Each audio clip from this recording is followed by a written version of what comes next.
चलिए friends, continue कर रहे हैं हमारा टॉपिक कंप्यूटराइज्ड अकाउंटिंग। और फ्रेंड, हमने लास्ट क्लास के अंदर हार्डवेयर और सॉफ्टवेयर में डिफरेंस, जो हार्डवेयर क्या है सॉफ्टवेयर क्या है, ये हमने समझ लिया सर। अगर आज हमारे पास एग्जाम में आ जाता है जी दोनों में डिफरेंस क्या है, तो जरा हम समझेंगे sir tangible and intangible. Sir जो हार्डवेयर है वो एक टेंजिबल है, मींस जिसकी फिजिकल अपीयरेंस है, means we can see we can touch. जबकि जो हमारा सॉफ्टवेयर है फ्रेंड्स, वो एक इंटेंजिबल थिंग्स है जिसको हम छू नहीं सकते, टच नहीं कर सकते, इसकी कोई फिजिकल अपीयरेंस नहीं है। अगर मैं कंपोनेंट्स की बात करूं तो हार्डवेयर में सर आपका सीपीयू, मॉनिटर, कीबोर्ड, माउस ये सब आ जाएगा। जबकि इंटेंजिबल सॉफ्टवेयर के अंदर सर जो हमारी कहानी है सर, जो हमारा टैली है, नीरो है, विंडो है, मीडिया प्लेयर है, ये सारे यहाँ पे सॉफ्टवेयर आ जाएंगे जिसको हम छू नहीं सकते, टच नहीं कर सकते। Sir role it involves the feed the input. जो हार्डवेयर है सर उसके थ्रू हम इनपुट प्रोवाइड कर रहे होते हैं, जबकि जो सॉफ्टवेयर है वो हमारे इनपुट को, डेटा को प्रोसेस करता है। सर समझ आ रही मेरी बात? तो that is the difference between. चलिए फ्रेंड्स, अब नेक्स्ट टॉपिक जो हम पढ़ने जा रहे हैं कंप्यूटराइज्ड अकाउंटिंग में, that is the accounting information system. जैसे फ्रेंड्स नाम से ही क्लियर है अकाउंटिंग इंफॉर्मेशन सिस्टम, तो friend it is system of accounting. अब यहां पर जो भी हमारे बिजनेस की ट्रांजैक्शन रिकॉर्ड हो रही है, इज दैट क्लियर? तो वो सबकी सब कंप्यूटराइज हो रही है सर, रिकॉर्ड बिजनेस ट्रांजैक्शन। तो इसके अंदर ना केवल हम अपनी बिजनेस ट्रांजैक्शन को रिकॉर्ड कर रहे हैं, उसके अंदर प्रोसेसिंग कर रहे हैं, उसके समराइजिंग कर रहे हैं, और फाइनली हम उसके अंदर क्या कर रहे हैं, रिपोर्ट बना रहे हैं। Is that clear? यानी कुल मिला के सारा कंसेप्ट अब यहाँ पे कंप्यूटराइज है। Is that clear? तो जिसके हमारे बिजनेस ट्रांजेक्शन में फिर से बता रहा हूँ, रिकॉर्ड कर रहे हैं, प्रोसेस कर रहे हैं, समराइज कर रहे हैं, रिपोर्ट्स बना रहे हैं। Is that clear? But no doubt, और फिर से कहानी वही लगेगी, इसके अंदर जो भी ट्रांजेक्शन को हम रिकॉर्ड कर रहे हैं that must be of financial nature. यानी कोई भी ऐसी जो क्वालिटेटिव एस्पेक्ट है जिसको हम फाइनेंशियल टर्म्स में मेजर नहीं कर सकते, अगेन वो फिर से ड्रॉबैक रहेगा और वो उसको हम रिकॉर्ड नहीं कर सकते। जैसे मान लीजिए हमने कहा एम्प्लॉयर एम्प्लॉय का रिलेशन कितना अच्छा है, ऑर्गेनाइजेशन का कस्टमर के साथ कितना अच्छा रिलेशन है, तो वो ड्रॉबैक तो यहाँ पर भी रहेंगे जिसमें कोई डिफरेंस नहीं है। ठीक है जी। अब अकाउंटिंग इंफॉर्मेशन सिस्टम के बाद जो अगली कहानी आती है फ्रेंड्स, वो आती है हमारी मैनेजमेंट। पहले अकाउंटिंग था, अब मैनेजमेंट इंफॉर्मेशन सिस्टम। ठीक है जी। अब अकाउंटिंग इंफॉर्मेशन सिस्टम AIS के नाम से काफी फेमस है, management information system friends MIS के नाम से काफी फेमस है।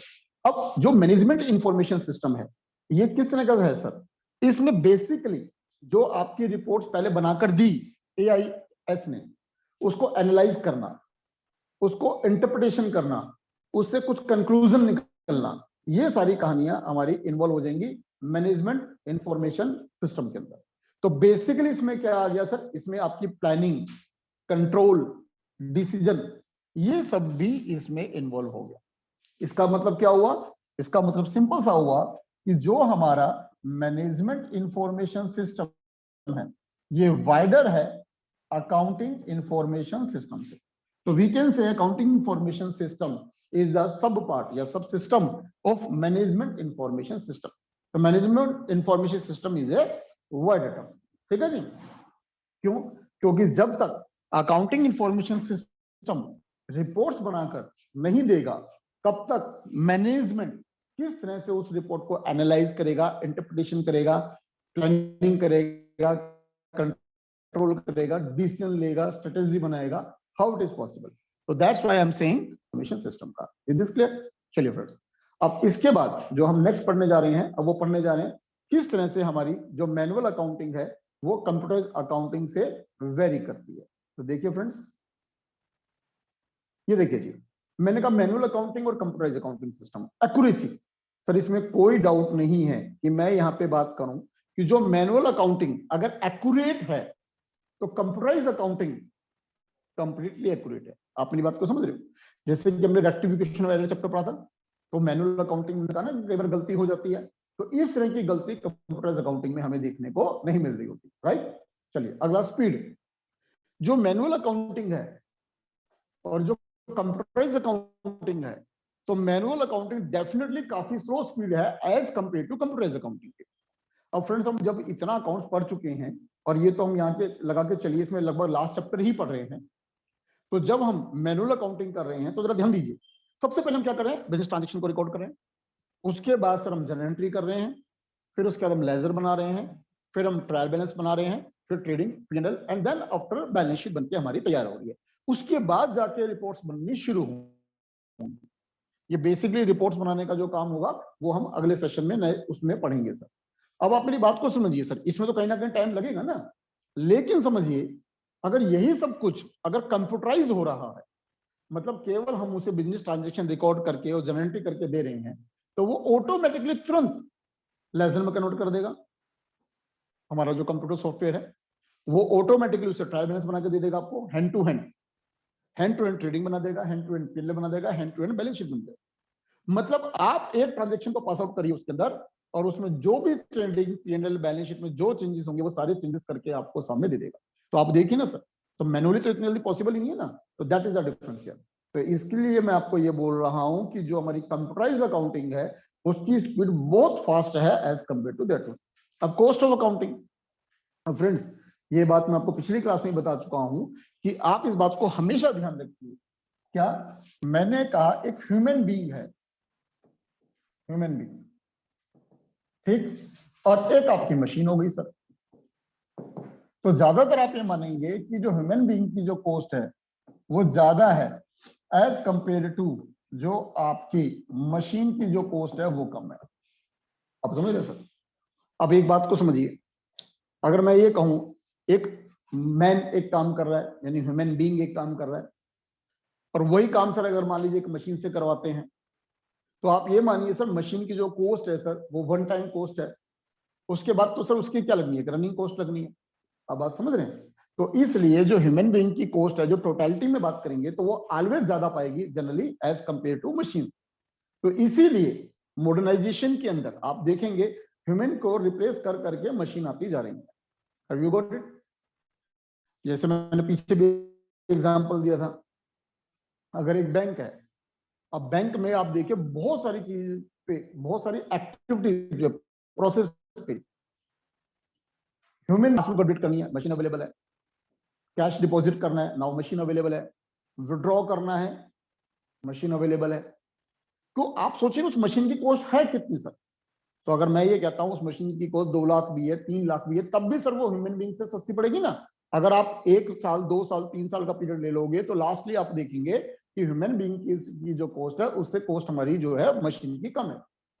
तो एक ऑर्गेनाइजेशन क्या कर रहा है सर, प्रॉफिट कमाना चाह रहा है, तो वो क्या कर रहा है, ह्यूमन बीइंग की जगह मशीन को रिप्लेस करते जा रहे हैं। ठीक है, तो इसलिए मैं आपको ये समझा रहा हूं कि अगर मान लीजिए हम अकाउंट्स मेंटेन करते हैं और उस अकाउंट्स को मेंटेन करने के लिए हम ह्यूमन बीइंग को अपॉइंट करते हैं, तो आप देखिए हर महीने हमें उनको सैलरी देनी है।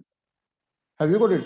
फिर रिटायरमेंट पैक और leave encashment, gratuity, pension, provident fund, पता नहीं क्या क्या चीज हमें देनी है। इस तरह की कोई भी कहानी मशीन में अवेलेबल नहीं है। मशीन में हमने वन टाइम को इन्वेस्ट करना है। तो जो कंप्यूटराइज अकाउंटिंग है, कंप्यूटराइज अकाउंटिंग में हमने करना क्या सर, कंप्यूटर पे इन्वेस्ट करना है, उसके सॉफ्टवेयर पे इन्वेस्ट करना है, सॉफ्टवेयर का डेवलपमेंट पे इन्वेस्ट करना है, फिर उसके बाद उसकी रनिंग कॉस्ट क्या रहेगी, इलेक्ट्रिसिटी और AMC, annual maintenance cost, that's not so huge, वो ह्यूज नहीं है as compare to human being. तो दैट्स व्हाई आपकी जो कंप्यूटराइज अकाउंटिंग है जनरली वो कम पड़ेगी एज कंपेयर टू आपकी मैनुअल अकाउंटिंग से। ठीक है, चलिए फ्रेंड्स, तो यानी कॉस्ट ऑफ अकाउंटिंग जो होगी मैनुअल अकाउंटिंग की ज्यादा पाई जाती है और हमारी कंप्यूटराइज अकाउंटिंग की कम पाई जाती है। रिलायबिलिटी, अब सर कंप्यूटर है, अब मान लीजिए 1 मिनट के लिए अब हम कंप्यूटर में फीड कर रहे हैं सर, एग्जांपल के लिए 16, तो सर वो 4 ही देगा ना। अब ह्यूमन बीइंग हो सकता है कभी कैलकुलेशन कुछ मिस्टेक कर जाए, तो अब कंप्यूटर में तो कभी ऐसा नहीं हो रहा था ना कि हमने कोई अनरूट कुछ भी टाइप किया और पता चला एक बार कंप्यूटर ठीक दे रहा है और अगले पल कंप्यूटर गलत दे रहा है, ऐसा तो नहीं होगा। कंप्यूटर तो हमेशा आपको ठीक देगा अगर उसके अंदर सही प्रोसेस डाला हुआ है तो इसका मतलब जो रिलायबिलिटी है वो कंप्यूटराइज अकाउंटिंग पे डेफिनेटली ज्यादा है as compare to your manual accounting. ठीक है फ्रेंड्स, चलिए आगे चलते हैं sir. Delay in the report, अब जैसे मैंने भी आपसे बात करी कि जब आप मैनुअल अकाउंटिंग कर रहे हो तो उसमें टाइम लग रहा है सर, आप बात समझ रहे हैं। कंप्यूटराइज अकाउंटिंग उसमें सारे काम फास्ट हो रहे हैं। तो जब आपकी अकाउंटिंग पूरी हो जाती है तो उसके बाद रिपोर्ट्स बननी शुरू होती है।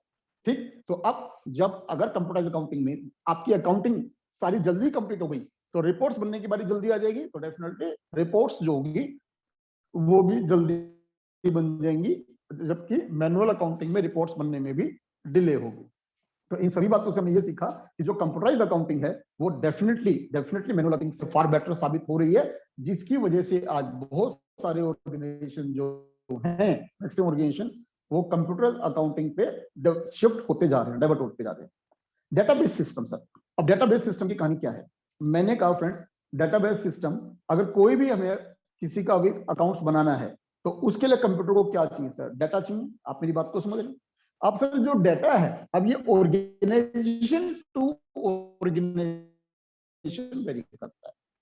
अब जैसे मान लीजिए, एक मिनट के लिए मैंने कहा, अगर एक बैंक का सॉफ्टवेयर है, उसके लिए उसको डाटा कुछ और चाहिए, इंश्योरेंस कंपनी को डाटा कुछ और चाहिए, आप समझ रहे हैं? मान लीजिए बिग बाजार है, उसको डाटा कुछ और चाहिए, अमेजोन है, उसको डाटा कुछ और चाहिए। तो उन सबका जो कहानी है वो किस पे चल रही है? डाटा कर रहे हैं, रिकॉर्ड कर रहे हैं, फिर उस डाटा को वो प्रोसेस करते हैं और उसे इंफॉर्मेशन में कन्वर्ट कर देते हैं। आप समझिए मेरी बात को। आप अगर हम बैंक में जा रहे हैं, ठीक है जी, हमने पूछा जी हमारा बैलेंस क्या है, या हमारा चेक क्लियर हुआ या नहीं हुआ, तो आप देखिए सबसे पहले वो हमसे क्या पूछ रहे होते हैं? हाँ जी सर बताइए जी, आपका जो है अकाउंट का नंबर क्या है? ठीक है जी, तो हम बताते हैं हमारा अकाउंट का नंबर ये है। ज्यादा से ज्यादा वो हमसे ये और पूछ लेते हैं, बता दीजिए सेविंग है या करंट अकाउंट है। तो अगर हमने कहा सेविंग है या करंट, वट जो हमने बोला, तो वो अपने डाटा के अंदर सर सेविंग या करंट अकाउंट ओपन कर लेंगे, उसमें हमारे जो अकाउंट नंबर है वो डाल देंगे, सारी डिटेल हमारे सामने उनके सामने आ जाए। तो ये भी क्या है? ये भी तो डाटा है ना सर। Is that clear? तो यानी डेटाबेस सिस्टम जो है, यानी पहले उसमें डाटा को फिट किया गया कंप्यूटराइज अकाउंटिंग के अंदर, और डाटा वो मैनेजमेंट जो है वो भी आगे आ रहा है। तो डेटाबेस सिस्टम पे हमारे कंप्यूटराइज अकाउंटिंग कंप्लीटली बेस है, राइट? चलिए फ्रेंड्स, अब अगला आता है कि फीचर या कैरेक्टरिस्टिक्स क्या है हमारा डेटाबेस सिस्टम का सर। तो देखते हैं सर डेटाबेस सिस्टम के हमारे फीचर या कैरेक्टरिस्टिक्स क्या sir. Assist in making relation between two और मोर फाइल्स। तो डेटाबेस सिस्टम का मतलब क्या होता है? दो या दो से अलग अलग जो फाइल्स है उनके बीच में कुछ असिस्ट करना, उनके बीच में कोई रिलेशन बनाना, ठीक है जी। अब जैसे मान लीजिए, अब हमने कहा कि अब अगर एक, जैसे मैंने भी एग्जांपल दिया, बैंक में एक अकाउंट होल्डर का एक अकाउंट नंबर है सर, लेकिन सर उस अकाउंट के अंदर भी तो बहुत सारी चीजें होंगी ना, समझ रहे हैं मेरी बात को? उस अकाउंट में उसका बैलेंस क्या है, उसने कोई एफडी करा रखी है तो उसका बैलेंस क्या है, कब कोई अमाउंट डिपॉजिट उसने कराए, कब उसने विड्रॉ करा, कितने चेक्स जमा हुए, कोई चेक क्लियर हुआ नहीं हुआ, तो ये अलग अलग फाइल्स है ना सर। तो डेटाबेस सिस्टम क्या कर रहा है? उनको इंटरलिंक कर रहा है। तो जैसे ही मान लीजिए, एक मिनट के लिए, बैंक में उस अकाउंट का नंबर डाल दिया गया, ठीक है जी, बैंक होल्डर के अकाउंट का नंबर डाल दिया, तो एक पेज, लैंडिंग पेज सामने आ गया। अब उस लैंडिंग पेज पे अलग अलग है जी, कि बैलेंस चाहिए तो इसको क्लिक कर लीजिए, चेक क्लियर चाहिए तो ये कर लीजिए, इस पे कोई एफडी है तो इसको क्लिक करेंगे तो एफडी आ जाएगी। तो ये सब क्या है सर? ये सारा का सारा डेटाबेस सिस्टम है जो इंटर रिलेटेड कर रहा है इतनी सारी फाइल्स को। ठीक है फ्रेंड्स, चलिए आगे चलते हैं sir. Assist making routine reports, जो आपको रूटीन रिपोर्ट्स बनानी है सर, ये डाटा मदद करेगा उसमें। क्विक असेस और record files, assist in making to up to date records, तो जितने भी रिकॉर्ड्स होगा ना सबके सब इसमें हमारे अप टू डेट रहेंगे। डेटाबेस मैनेजमेंट सिस्टम, अब देखिए सर, अब यहां पर होता है कि डाटा अवेलेबल है तो उसको मैनेज भी करना है। जैसे मान लीजिए, एक मिनट के लिए मैंने कहा सर एक फैमिली है, ठीक है जी, फैमिली। अब ये फैमिली में हमने कहते हैं ना सर करता, और यहाँ पे अब उसके नीचे मान लीजिए यहाँ पे और बहुत सारे लोग हैं जो इसके नीचे हैं। तो अब कहीं ना कहीं इन सबको मैनेज जो कर रहा है सर, वो मैनेज कौन कर रहा है? करता कर रहा है। Is that clear? तो अब डाटा है, ठीक है, तो उसको मैनेज भी तो करना है उसको। तो डाटा को जो मैनेज करा जाएगा, that is through database management system. जो डाटा को मैनेजमेंट करा जा रहा है, तो वो डाटा को मैनेजमेंट किस तरह से करा जा रहा है? DBMS, database management system. ध्यान से पढ़िए जरा। It refers to a system by which ये data can be easily access कर रहे हैं हम डाटा को डेटाबेस से, ठीक है जी। This software help in recording the and retrieving the data in such a way which provides quick answer as per queries. आप नोटिस करिए सर एक मिनट के लिए, जैसे हम कभी कंप्यूटर पे काम कर रहे हैं, ठीक है जी, अब हमने उसमें किसी पाथ पे जाके हम कोई फाइल ओपन कर रहे हैं। आप नोटिस करिए कई बार ऐसा होता है कि हम किसी फाइल को ओपन करते हैं और जैसे ही हम एंटर का बटन दबाते हैं तुरंत फाइल ओपन हो जाती है। लेकिन दूसरे पल सर हम पता चलता है कोई फाइल दूसरी ओपन कर रहे हैं, हमने एंटर का बटन दबाया तो सर वो वहां पे प्रोसेस करने में टाइम लगा रही है। अपनी बात को समझ रहे हैं? तो है क्या सर? अब मान लीजिए सर, मैंने कहा ये हमारी जो हार्ड डिस्क है, ठीक है जी, हार्ड डिस्क। तो सर ये कहीं ना कहीं हमारा सारा डाटा इस पर प्लॉटेड है। तो अब हो क्या रहा है सर, वो डाटा हमारे को जब हम यहाँ कमांड दे रहे हैं तो वो डाटा कहीं ना कहीं रिट्राइव करके हमें हमारे पास आ रहा है। तो वो सब कौन कर रहा है, वो डेटाबेस मैनेजमेंट सिस्टम कर रहा है। Is that clear? तो जो हम क्विकली फाइल रूटीन में ओपन करते रहते हैं तो वो जल्दी एक्सेस कर देता है सर डेटाबेस मैनेजमेंट सिस्टम। और जो हम पता चला जी आज 6 महीने बाद, साल भर बाद में कभी कोई एक बार कर रहे हैं तो वो प्रोसेस करने में टाइम भी लगा देता है। ठीक, ये सारा सिस्टम कौन मैनेज कर रहा है, ये कंप्लीटली डेटाबेस मैनेजमेंट सिस्टम कर रहा है सर। अब मैंने कहा डेटाबेस मैनेजमेंट सिस्टम के component sir, hardware, software, people and procedure. तो कुल मिला के सर ये कहानी हमारे पास नजर आ रही है। अब सर हार्डवेयर सॉफ्टवेयर में आपको ऑलरेडी पढ़ा चुका हूं सर। अब आता है पीपल एंड प्रोसीजर। अब सर पीपल क्या है सर, ह्यूमन बीइंग, जो सर इस पे कंप्यूटराइज अकाउंटिंग वगैरह जो भी हम कर रहे हैं इस पे जो काम कर रहा है। प्रोसीजर क्या है सर, प्रोसीजर एक गाइडलाइन है जो फॉलोड करा जा रहा है, record the data, retrieve the data, कि किस तरह से हम डाटा को रिकॉर्ड करेंगे, किस तरह से डाटा को रिट्राइव करेंगे डाटाबेस सिस्टम से, that is a process. Next आता है सर डाटा प्रोसेसिंग साइकिल। अब क्वेश्चन आता है सर हमारा डाटा प्रोसेसिंग साइकिल जो है, चलो फ्रेंड्स अब हम नेक्स्ट टॉपिक पढ़ रहे हैं सर डाटा प्रोसेसिंग साइकिल। अब क्वेश्चन है फ्रेंड्स डाटा प्रोसेसिंग साइकिल हमारी क्या है। देखिए data processing cycle, it refers to technique of recording, technique के बारे में बता रहा है जिस टेक्निक से हम डाटा को रिकॉर्ड करेंगे, उसको अलग अलग सॉर्टिंग करेंगे सर, देन आफ्टर उसको एनालाइज करेंगे और लास्टली उसको इंटरप्रिटेशन करेंगे ताकि उससे हमारे पास कोई इंफॉर्मेशन आ सके जिससे हम इंफॉर्मेशन से कोई डिसीजन ले सके। आप बात को समझ रहे हैं? तो that is completely data processing cycle, कि पहले रिकॉर्ड करना, उसको अलग अलग सॉर्ट करना, एनालाइज करना, इंटरप्रिटेशन करना और उस इंटरप्रिटेशन करने के बाद कुछ इस तरीके से मेकर को देना ताकि वो से इंफॉर्मेशन निकाल सके और इंफॉर्मेशन निकालने के बाद कुछ डिसीजन लिया जा सके। Is that clear? चलिए इट फॉलो, जो हमारा डाटा प्रोसेसिंग साइकिल है वो कुछ इस तरह के स्टेप्स फॉलो करेगा। Average the data from source of documents, यानी वाउचर से जो डाटा है वो लेगा सर, उस फीड डाटा इनटू कंप्यूटर, उस डाटा को सर कंप्यूटर के अंदर फीड किया जाएगा। Processing the data include manipulation of data in such a way to fulfil the requirement of the user. वो डाटा को सर इस तरह से प्रोसेस किया जाएगा, मैनिपुलेट किया जाएगा उस डाटा को इस तरीके से कि यूजर की जो रिक्वायरमेंट है वो रिक्वायरमेंट उसकी फुलफिल हो जाए। Finalisation of the reports, lastly जो रिपोर्ट्स है उसको फाइनलाइज कर दिया जाएगा ताकि लास्टली कोई डिसीजन जो लेना है वो डिसीजन लिया जा सके। राइट, चलिए जी अब हमने कहा सर डेटाबेस मॉडल क्या हो सकता है सर। डेटाबेस मॉडल बेसिकली हम कुछ इस तरीके से पाया जा सकता है सर, हर्टिकल डाटा, रिलेशनल मॉडल और नेटवर्क डाटा मॉडल। ठीक है जी। तो जो मैंने कहा हर्टिकल डाटा है वो बेसिकली क्या है, it is in form of tree. किस फॉर्म में है सर? ट्री फॉर्म में। जबकि जो आपका रिलेशन मॉडल है वो एक horizontal as well as vertical form दोनों के अंदर है। और जो नेटवर्क डाटा है सर वो लिंक थ्रू नेटवर्क है। तो ज्यादा जो कहानी आजकल हो रही होती है वो नेटवर्क डाटा है, इट्स लाइक ए वेब, जाल की तरह, कि किसी भी तरीके से इंटरलिंक करे जा रहे हैं। ठीक है जी। तो फ्रेंड्स ये हमने कुछ कंप्यूटराइज अकाउंटिंग पढ़ी जो हमारी आज की मॉडर्नाइजेशन में काफी ज्यादा सक्सेस हो रही है और मैनुअल अकाउंटिंग की जगह कंप्यूटराइज अकाउंटिंग एक बेटर टेक्निक हो रही है। तो इसलिए जितने भी मॉडर्न ऑर्गेनाइजेशंस हैं वो आज कंप्यूटर अकाउंटिंग पे ज्यादा जा रही हैं as compare to manual accounting. ठीक है, मुझे लगता है सर आपको पसंद आया होगा, आपको समझ आई होगी कहानी। ठीक है जी।